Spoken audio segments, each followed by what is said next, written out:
আমি Barasat Mahatma Gandhi Memorial high স্কুলে পড়ি। এবারে উচ্চ মাধ্যমিকে আমার 487 নাম্বার এসেছে। আমার সাবজেক্ট ছিল হলো ম্যাথ, ফিজিক্স, কেমিস্ট্রি, স্ট্যাটিস্টিক্স এবং তার পাশাপাশি বাংলা, ইংলিশ যেমন কম্পালসারি থাকে। আমার আমি পরীক্ষা দিয়ে এক্সপেক্ট করেছিলাম ভালোই হবে, কিন্তু আমার এক্সপেকটেশনের থেকে বেশিই এসেছে। আমি ভাবতে পারিনি র্যাঙ্ক হবে এরকম। আমার মোটামুটি মনে হয়েছিল যে 450-র উপরে উঠবে, কিন্তু এটা আমার আনএক্সপেক্টেড ছিল। আমার মূলত বেশি নাম্বার ম্যাথ, ফিজিক্স, কেমিস্ট্রিতেই এসছে, আর স্ট্যাটিস্টিক্স। বাংলা, ইংলিশে একটু তুলনামূলক কম এসছে। কেমন লাগছে? ভালোই লাগছে, খুবই ভালোই লাগছে। আর মানে আশার থেকে বেশি হলে তো ভালোই লাগে।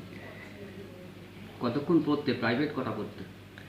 প্রত্যেকটা সাবজেক্টেরই প্রাইভেট টিউটার ছিল আমার। হ্যাঁ, প্রায় প্রত্যেক দিনই আমার পড়তে যাওয়া থাকতো। এছাড়াও তার পাশাপাশি আমার বাড়িতে পড়ার ওরকম কোনো ফিক্সড সময় ছিল না। যখন মানে পড়াশোনাটা গতি চলে আসতো, তখন বেশিই পড়া হতো, 8 ঘন্টা 9 ঘন্টা। তার পাশাপাশি পড়তে যাওয়া। আবার অনেক সময় এরকমও হয়েছে যে খুব একটা মনোযোগ বসছে না, সেই কারণে মানে 2 ঘন্টা 3 ঘন্টা এরকমও কমে গেছে অনেক ক্ষেত্রে। তাও 8 ঘন্টা পড়াশোনা করতে হ্যাঁ, পার ডে? পড়াশোনার বাদ দিয়ে কী করতে?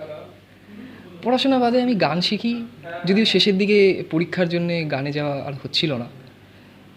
আর এছাড়া হচ্ছে আমি চারিপাশে কী হচ্ছে রাজনৈতিক দিক থেকে, অর্থনৈতিক দিক থেকে, এসব দিকেও খোঁজখবর রাখি।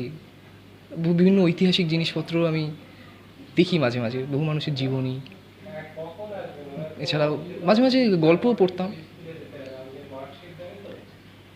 এই আর কি। আর গল্প বই পড়তে? হ্যাঁ, কাকে ভালো লাগে? কোন গায়িকাকে? কে আইডল? কোনো গায়িকাকে ভালো লাগে কি না,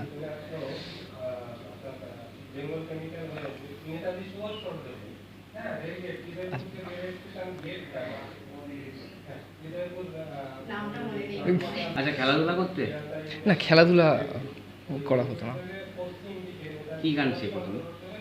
আমার অধিকাংশ ক্ষেত্রে রবীন্দ্রসঙ্গীত শেখা হয়, তাছাড়াও মাঝে মাঝে নজরুল গীতি, আরও কিছু আধুনিক গান টান, এগুলো ম্যাক্সিমামটাই রবীন্দ্রসঙ্গীত। বাবা মাকে কতটা পাশে পেয়েছো? বা আমাকে ভালোই, তারা কখনো কোনো কিছুতে বাধা হয়ে দাঁড়ায়নি, তারা সব কিছুতেই সাহায্য করেছে। মানে সে পড়াশোনার কোনো কিছুতে গাইডেন্স হোক, এছাড়াও ধরুন অনেক ক্ষেত্রে অনেক পড়তে যেতে হতো দূরে দূরে, সেক্ষেত্রে যাওয়ার একটা সমস্যা, সেসবেও তারা আর কি কখনো তাদের কাজের জন্য আমার কোনো বাধা হয়নি।